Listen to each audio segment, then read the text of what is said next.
This episode of Geek Therapy Radio, I'm talking about Apple's new game developer toolkit, game porting toolkit, and what that means for the future of Mac gaming.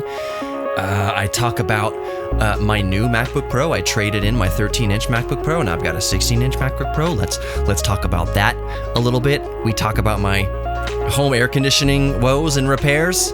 We talk about all sorts of fun, geeky stuff. It's just good to be talking to you again. So without further ado, let's just get our geek on.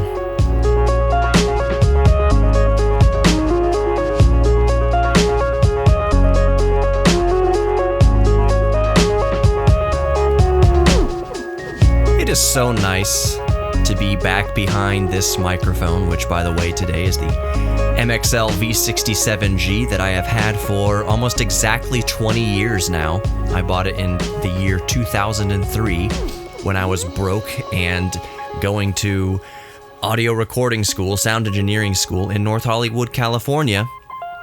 It's the first microphone I ever bought, really. First condenser microphone. It was $100. I think it's still $100 now in today's money, which means it's actually a better value today in 2023 money for $100 than $100 was back in 2003. But I've had so many mics not come and go because I keep the microphones that I buy. But if you're a regular listener to the podcast or the Geek Therapy Radio broadcast, you know that I like to tinker around with different microphones, experiment with different microphones, bust out, everything from my 1954 RCA 77DX that has been in my family since the 1950s when my grandfather worked at RCA.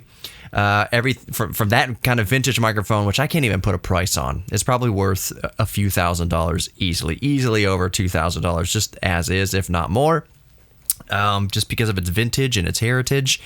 But I also like to test out cheap ribbon microphones. While we're speaking of ribbon microphones, I've done a recent episode with the MXL R144 ribbon microphone, which is also about $100. I went back and listened to that podcast, by the way. That was the podcast where I was also dabbling at the same time with 32-bit floating point recording, in that for things like low output devices, a ribbon microphone, 32-bit float allows you to basically just plug your microphone ribbon mic right into it without using a gain booster, an inline gain booster. Anyways, I listened back to that. There's quite a bit of noise in the high end there. That's one of the natures of ribbon microphones, not necessarily the noise, but that they have a darker tone, and to bring out a more modern voiceover sound from it, you need to boost the high end quite a bit. So I boost on a ribbon microphone between 10,000 and 12,000 hertz. I boost it a lot, like between 9 and 12 decibels, which sounds like an incredible amount, and it is, but not for a ribbon microphone. See, the thing about boosting that on a ribbon microphone, though, is it's really dark up there naturally. So if anytime you add volume to somewhere where volume isn't already, you're going to get some inherent noise, especially if it's a cheap microphone. So while the MXL R144 ribbon mic is a cheap microphone, is a wonderful microphone, there is a bit of self noise with it. I'm going to tinker around with that a little bit more, maybe in an upcoming podcast where I do use the inline gain booster coupled with the 32-bit floating point. Maybe just not use the 32-bit floating point, just see if I can get a cleaner sound out of that R144.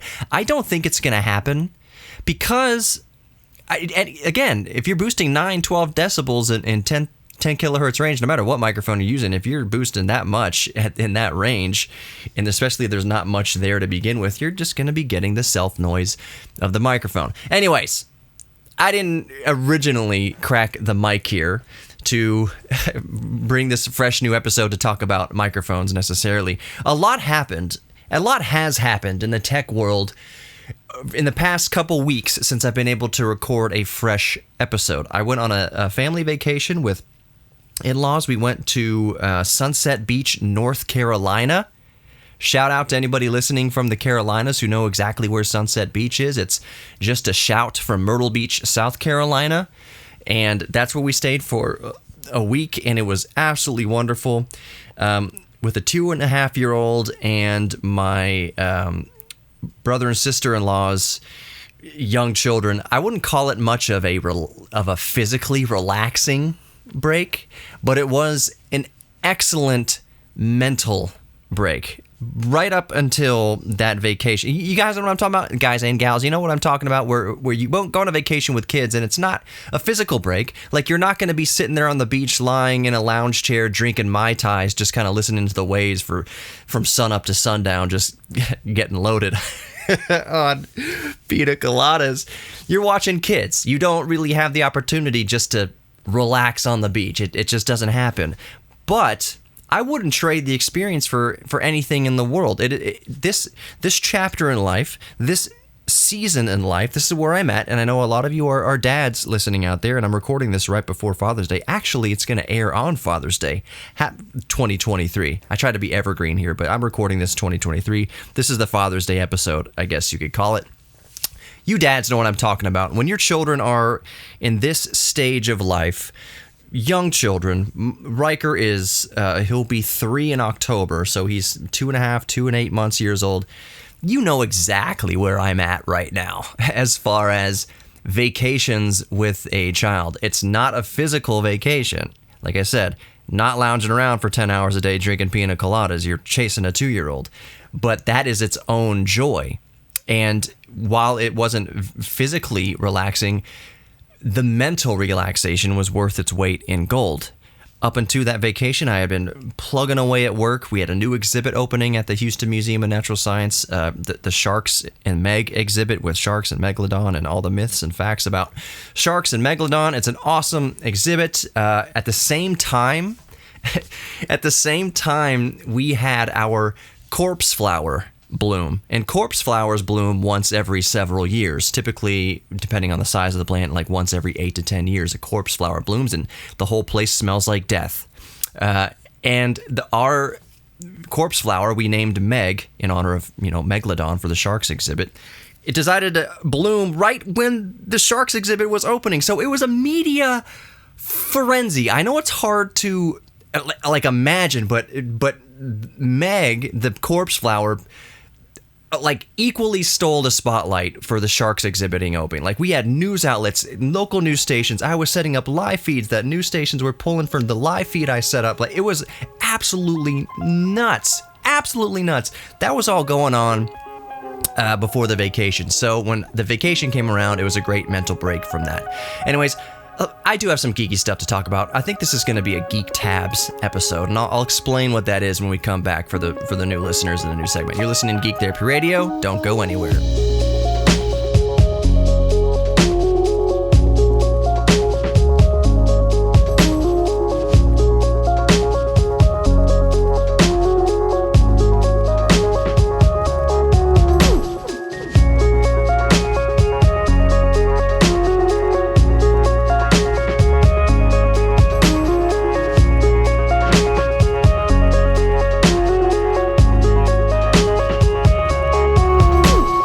Welcome back to Geek Therapy Radio.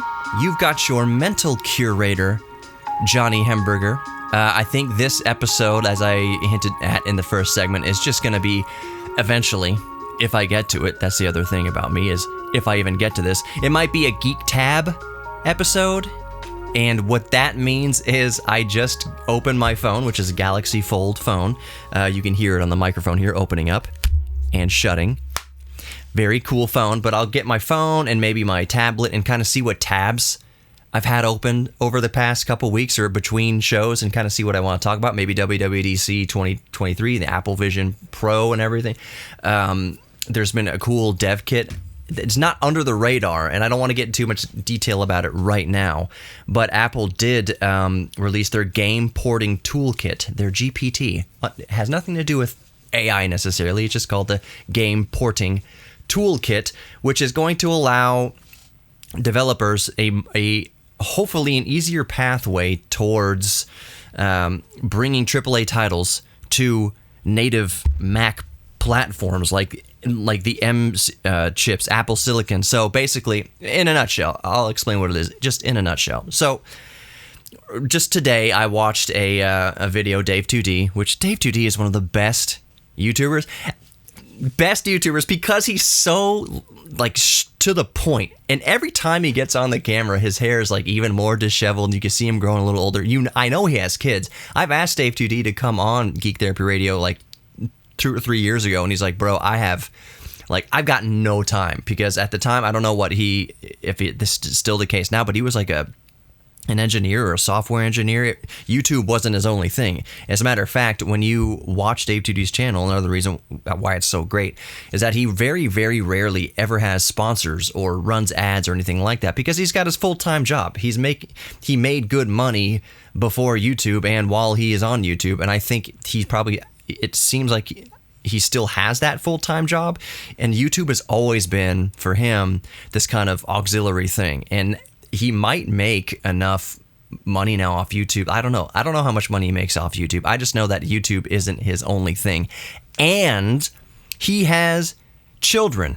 When I asked him a few years ago, want to come on my show? He's like, dude, I'd love to, but I just don't have a lick of time between work, YouTube, and my kids. Basically between work and his kids.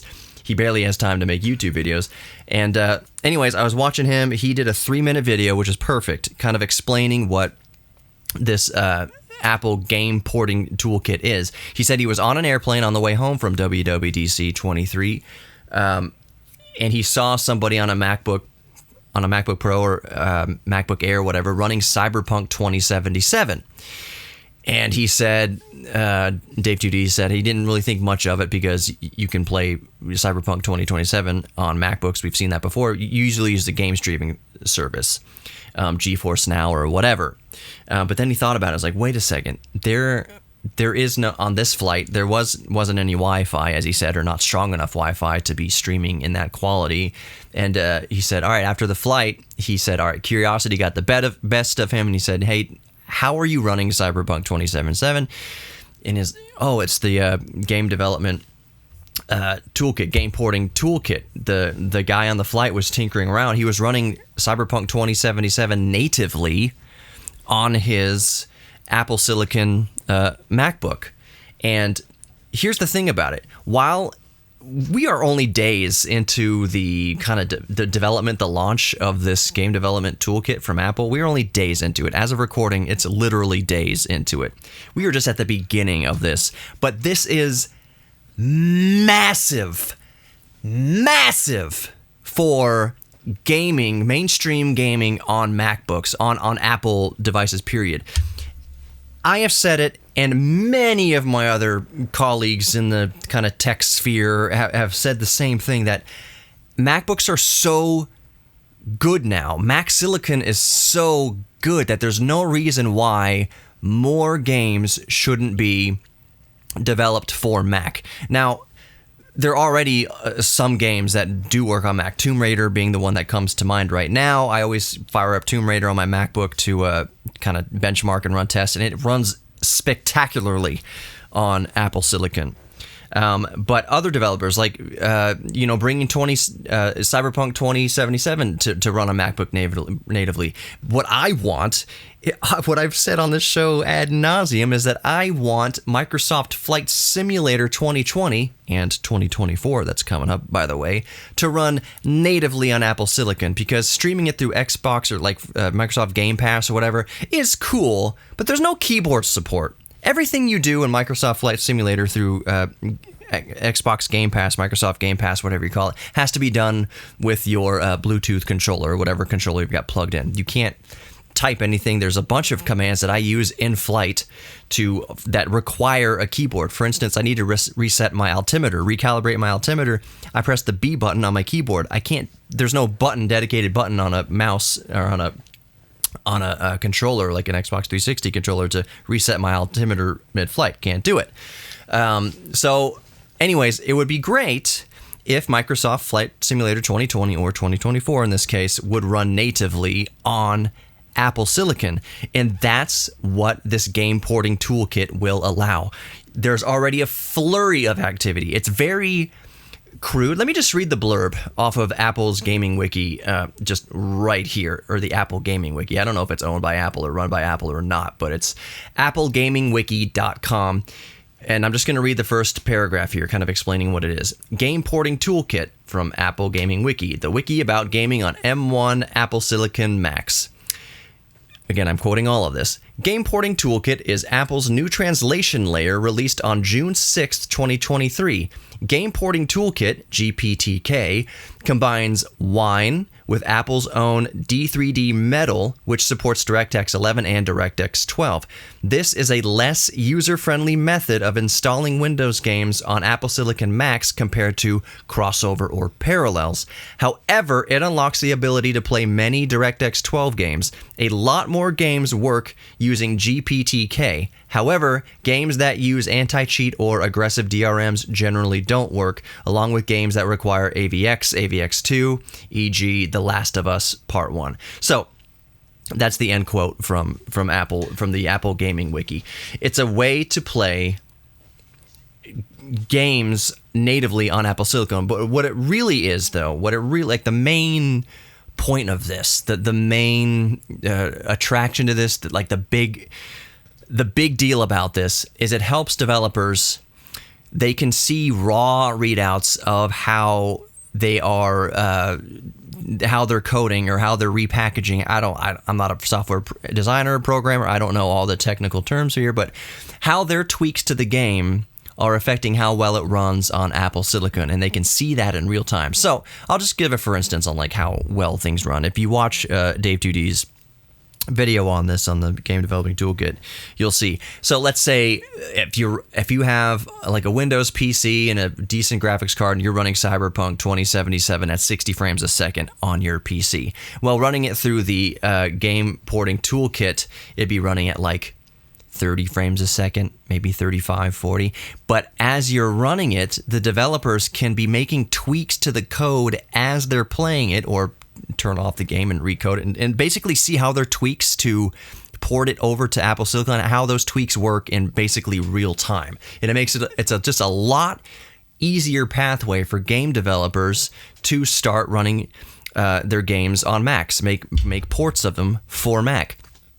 Now, for the longest time, the real reason why, and I'll end this segment like this, the real reason why developers didn't develop games for Mac is because there was not a big market share of people playing games on Mac. First of all, Macs still don't have the market share that Windows compatible computers do. It just doesn't. There's lots of people have Macs, of course, but it's still a relatively small market share, especially among PC gamers. It's an infinitesimal market share among PC gamers that they are gaming on a Mac. This hopes to change that. More Geek Therapy Radio coming up. Got your mental curator, Johnny Hemberger. Don't go anywhere.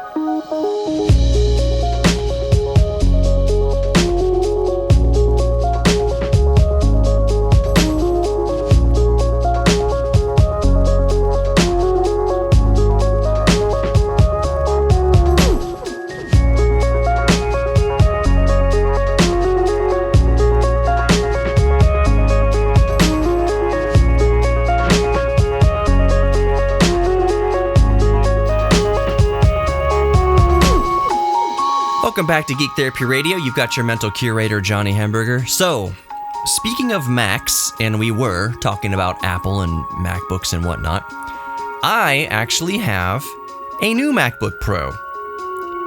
New, old, refurbished, technically refurbished. I no longer have my 13-inch M1 MacBook Pro that had 8 gigabytes of RAM and an 8-core GPU, and it was the 888 M1 MacBook Pro 13.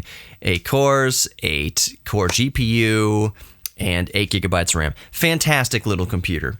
But right now, I'm rocking a refurbished 16-inch MacBook Pro M1 Pro with 10 CPU cores and twice the GPU cores at 16 GPU cores and twice the RAM. It's at 16 gigabytes of RAM. Why did I do this? What was wrong with my 13-inch MacBook Pro? There was nothing wrong with it. Matter of fact, I traded it in. That's what I'm getting it at, is I traded it in towards this refurbished 16-inch MacBook Pro.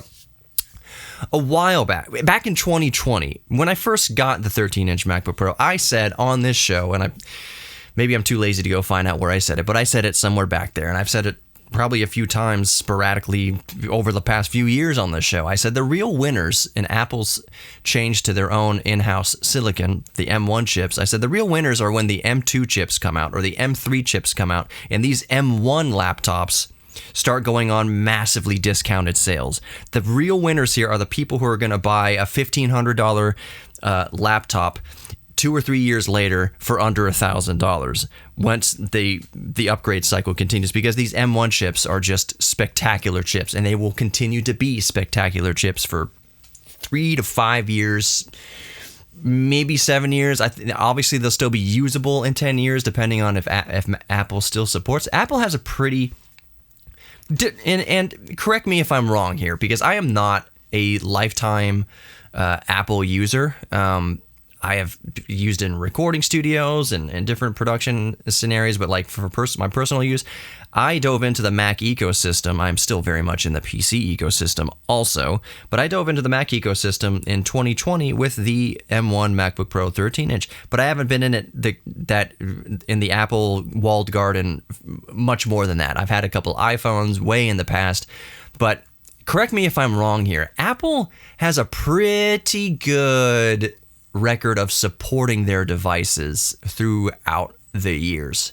In my experience, I doubt Apple is going to end support for M1 MacBook Pros or M1 Airs for quite a while. I think we might get to a decade after the M1 release, and they still kind of, in some form or fashion, have OS updates still for M1 MacBook Pros and MacBook Airs. I just don't see that as far-fetched. Apple does support their devices for years. I don't know if 10 years might be a stretch, but I just wouldn't be surprised. M1 chips are so good. First-gen M1 chips are so good that they will probably still be supported officially by Apple for several years, and I don't think that's a stretch of the imagination.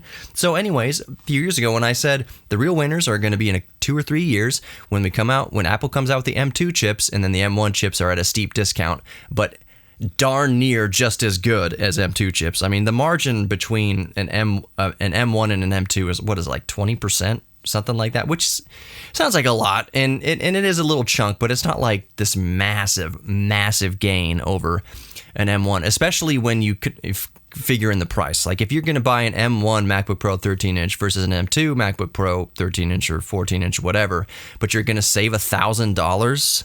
Is there enough of a performance difference to close that $1,000 gap? Or to make is there here's a better way to put it. Is there $1,000 worth of difference or several $100 worth of difference between an M1 and an M2 chip? That's for you to decide, and for me it's no. For instance, this 16-inch MacBook Pro with the M1 Pro in it was brought down to such an incredible value that it was a no-brainer for me to upgrade. The biggest reason I upgraded is I've got it right here next to me. I have this GPD WinMax 2. It's not the 2023 variant, but it's the GPD WinMax 2022. GPD WinMax 2 Windows device, obviously. 10-inch, 10.2-inch screen, whatever. Point is, I have my small computer. Like, I have my sub notebook. It's almost a netbook size thing. I've got my super small, easily travelable computer. So I was like, you know what? When I'm working at home, for instance, I just got my Windows laptop. It's the 17.3-inch, what is it, Aor 17H. Maybe I'll talk about that in the next segment, why I haven't actually been wound up using that too terribly often. I'll just say right now it's because of audio issues. I'm still waiting on, it just needs to be updated more. We need more driver updates and everything. It's a little bit, last time I checked a few weeks ago, it's still a little bit clicky and didn't play well with Reaper, which is what I do my podcast with, so I kind of haven't been using it for a while. For video editing and gaming, it's an absolute unit. Of course, RTX 4080 in there. Big, massive screen. The point is, I said, all right, for a MacBook, though, I do like a bigger screen, and it was worth it to me, even if the processor remained unchanged, to go from a 13.3-inch screen, I believe is what the 13-inch MacBook Pro is, to a 16.2-inch, I believe, is what the MacBook Pro 16 is. That extra real estate. I'm recording this right now. Usually on my workstation, when I'm here in the Geek Studio, in my Geek Cave, whatever you want to call it, man cave, I have my laptop plugged into I'm looking at the laptop display, and I'm looking at my 42-inch OLED screen in front of me. That's how I work. But with a bigger screen laptop, like the 16-inch MacBook Pro, I've been working on this all day. Video editing in DaVinci Resolve, which just keeps getting better and better. Recording this podcast and Reaper, doing everything on the 16.2-inch screen, I believe it is. I have not missed the 42-inch screen right in front of my face. Like, I've been working on this big screen laptop all day. My eyes are just, I'm done. Like, I'm done in going through normal day-to-day work mode on tiny little laptop screens. I will work out in the field, like if I'm at a hotel or something like that, or if I'm on vacation or wherever, I'll bring the smaller screen with me where it warrants, and I'll happily work on things like that when I have to. But for the day-to-day, 9 to 5, I'm done looking at small screens. I am big screen laptop mode. I am almost 40 years old. My eyes already suck. They have sucked my entire life. I'm just like, why am I doing this to myself? Why am I doing this to myself with the small screens just to be like sleek and smooth and sexy tech and everything like that? No, give me the big screen. For a matter of fact, now I'm going here. Now I'm off on a real geek tangent here. I've asked my beautiful, loving wife many times, halfway joking, that I want to order a pair of big, giant 1980s dad windshield glasses. Because I have these glasses on that I've been wearing for the past couple years. The style that is it's stylish. It fits my face. I like the way it looks on my face. I don't know if it's actually good or not, but I like the way they fit on my face. But I have to look over and under the lenses because they're those small, like rectangle lenses. I'm always looking over the top of my glasses. I'm like, can I just put fashion aside? That's where I'm at in my life with dad mode. Can I put fashion aside to be comfortable? And what's really funny is the other day at work at the museum, we were filming for a TikTok we want to release for Father's Day. And it's basically an ode to museum dads, or dads at the museum, basically walking in with shorts and a fanny pack and a collared shirt and socks and sandals and whatever. And me and Mike and Steven pulled up because we're the three actual dads in our marketing group here. And we all rolled up and we're just like, this really isn't that far off from what we wear every day. That's, anyways, like, not even as a joke. Like, I wear these sandals very regularly. I wear these shorts regularly. I wear this shirt regularly. Like, this is not a stretch from our day-to-day wardrobe anyways. That's where we are in life. That's where I am in life as I approach 40 years old, as I am 100% willing to sacrifice style for comfort. The last 2 pairs of Vans I bought are the Comfort Cush soles. I'm done with just kind of the flat rubber soles there. It's like my back just can't, and my feet. No, I need the cushioning. I need the inserts in the shoes now. I'm not buying any more like Converse All-Stars that is just basically fabric and rubber stitched together. And I was like, I need a cushion my feet now. I want to get big giant 1980s dad windshield glasses because F it. I would rather just see everything. Getting these big screen laptops because screw it. I just want to see and be comfortable, and my eyes not want to be popping out of my head at the end of the day. I am 40-year-old daddy, and I just want to be comfortable and work comfortably, and that's basically the main reason why I traded in my 13-inch MacBook Pro for this 16-inch MacBook Pro with the M1 Pro processor, and I could not be happier with it. This is just a wonderful device. I'm not trying to sell Apple. I'm not an Apple salesman. I still have all my PC stuff. My knee is still tapping against my desktop workstation, and it's 19-inch rack mount cage Silvertone PC case here with the RTX 3090. I'm not an Apple shill. I still have more PCs than I have Macs. All my screens are just getting bigger because I'm old and I just want to be comfortable. More Geek Therapy Radio coming up. Don't go anywhere.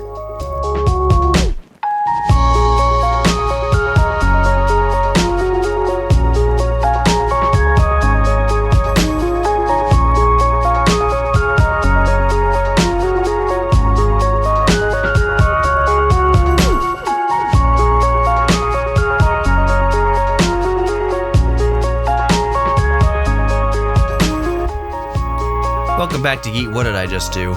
My screen's freaking out. Oh, my hand rubbed on the giant trackpad.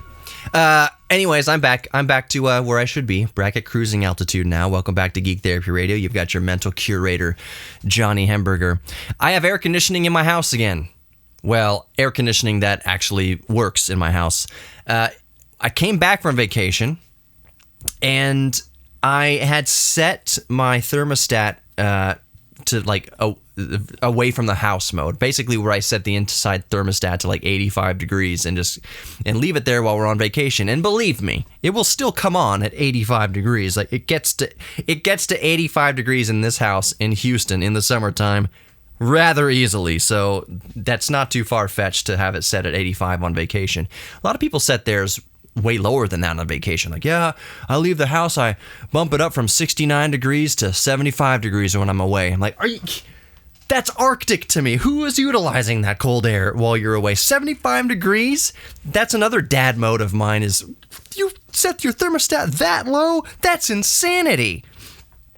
Anyways, I checked my Google Home whatever app, and when we were kind of like the day before we got home, like 12 hours or whatever before we walked into the house, I turned the air conditioning back, or I set the thermostat down lower back to like 76 or wherever I usually keep it. And I checked the app later, half a day, throughout the day later, and I said, it's been running 9 hours non-stop. Like it has not turned off in 9 hours. Fast forward a few days, I'm like, why can't this house stay? It can get to 79 degrees and the AC is working for, no kidding, over 16 hours a day nonstop. It just does not cycle. 16 hours. I'm like, all right, something's wrong here. Very wrong. It's low on coolant. And I said, I bet you if I open up the air intake here, I'm going to see all the coils just completely frozen in chunks of ice. Yep, completely frozen over. I was like, all right, this system is definitely low on refrigerant, which is not a big deal. Every once in a while, you shouldn't have to replace the refrigerant, which, by the way, in modern, as I'm recording, is R420A refrigerant, and it's about to change again. The guy was telling me, not to get too off track, the technician was telling me, there's I think he said propane-based refrigerant coming down the pipe. I hesitate to say this, but some people, because I don't want you to blow yourselves off the face of the planet, but there are some people who have used propane as a refrigerant to compress and expand the gas to get the heating coolant to take the heat out of the room or whatever. Propane technically works as a refrigerant. It is exceptionally dangerous to do so. The R420 is not, and like R134, which I don't think they even use anymore. These are non-flammable gases. These are non-flammable refrigerants on purpose because you don't want a bunch of flammable liquid and gas running through your AC condensers and pipes and air handlers. You're going to blow your house right off your block if you're trying to use propane. People try to use propane in their vehicle refrigerant systems, their air conditionings in their vehicle. Don't do it. Don't do it. Don't do it. Don't use propane as refrigerant. You run the very high risk of blowing yourself straight to whatever realm that your personal religion believes in. Like, don't do it. But the technician said today, as he's putting, I was low by 4 pounds of R420. I was low by 4 pounds. He had to add 4 pounds of refrigerant to my system. He said, by the way, just to end this little sidetrack, that there is a propane-based, like an inert, non-flammable version of propane. Don't quote me. I'm not an HVAC expert. Maybe if you're listening and you are an HVAC expert, you can email me, johnny@geektherapyradio.com, or just go to geektherapyradio.com, and the very first thing you see is that form to contact me. You're not on any mailing list. There's no newsletters. There's none of that malarkey. It's just basically it sends a ding to my inbox saying, hey, someone sent a message. But if you are an HVAC professional, go to geektherapyradio.com or email me, Johnny, JOHNNY, @geektherapyradio.com, and let me know if this is true. Because I'm just flying off the seat of my pants here. I'm using my methane. I'm flying off of my methane rear end to talk about a potential safe propane refrigerant that the AC technician told me might be coming down the pipe. So let me know if I'm wrong on that. Anyways, he added 4 pounds of refrigerant. I was down 4 pounds. I can already hear you through your speakers and yelling through your ear pods or whatever you're listening to this with. Sounds like you got a leak, bro. Well, maybe and maybe not, because here's the thing. We haven't touched our air conditioning system, not a tune-up, nothing, since we moved into this house in 2019. So we're going on 4 years of doing absolutely nothing to our central air conditioning. So if we went down by a few pounds of refrigerant over the course of 4 years, that's not bad. That's probably a teeny tiny, literally microscopic leak, possibly. But what we do now is, after we put 4 pounds in there, added 4 pounds to the system, which now it's blowing ice cold, it's running awesome. Basically monitor it over the next month or couple months, and if it gets low again, if it's not cooling to capacity again, that means yes, obviously we have a leak. But to refill your home air conditioner or your car air conditioner with refrigerant, like once every, I think what he said was like if you do it like every 1 to 3 years is pretty good. If your system is tighter than a well, I don't know where I'm going with that. But if your system is all sealed up and running perfectly and there's no leaks anywhere, you could probably go several years without having to add refrigerant. But if you have to add refrigerant every 1 to 3 years, 1 to 5 years on a stretch, like if you have to do it once a year, that's still okay. Like refill it once before the summer, get through the summer. If you have to do it once every summer, then that's decent. And of course, a technician is going to tell me that because it's a lot of money. Right now, as of recording, it's like $120 a pound for refrigerant, and that's a lot. I paid a lot of money to have my HVAC refilled this time around, but if it lasts another 3 to 5 years, it's lasted. Again, I mentioned we moved in this house in 2019. It probably hadn't, the HVAC probably hadn't been, refrigerant hadn't been refilled since probably before 2019. So it's probably gone at least 3 to 4 years without having to refill the refrigerant. So if it has to go another 3 to 4 years without refilling the refrigerant, then I'd say we're in pretty good shape. All I know is, even as I'm recording this last few seconds, minute or two of the Geek Therapy Radio here, the air vent has come on top of above my head here. It's cooling. The house is cooling normally for this house. My house is insulated like an old rusty tin shed. That's the next thing I need to address, is getting insulation going. You know what? I'm going to put this out there right now. I'm going to put this right out on the table, because why not? If you work for or run a home insulation company and want to come insulate my house for free, let's talk about that. I will promote your service if it's a good service and did trustworthy work and I feel comfortable recommending it to my listeners. Come to my house, please. And let's insulate this. Can I say this on the radio? Biatch. Is that going to trip any sort of FCC? Seal my house up, brah. Come on.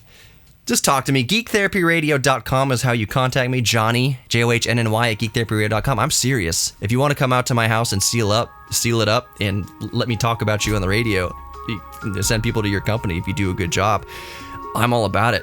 I am all about it. I have a meeting with Micro Center soon. That's exciting. No matter what, I want you to remember something as we close out here. You are worthy of love. Not just HVAC engineers, but y'all too. Everybody listening to this is worthy of love. You're worthy of giving love, receiving love, and you are worthy of your own self-respect. Find your geek thing. Lean into your geek thing. That's one way that you find out you have more respect for yourself, is that you're actually good at something. Lean into your geek thing. Embrace your geek thing. And I will talk to you next time. You've been listening to Johnny Hemberger. I'm your mental curator. This has been Geek Therapy Radio. Take care. Grab the podcast, Geek Therapy Radio Podcast, in your favorite podcast player. All right. Peace.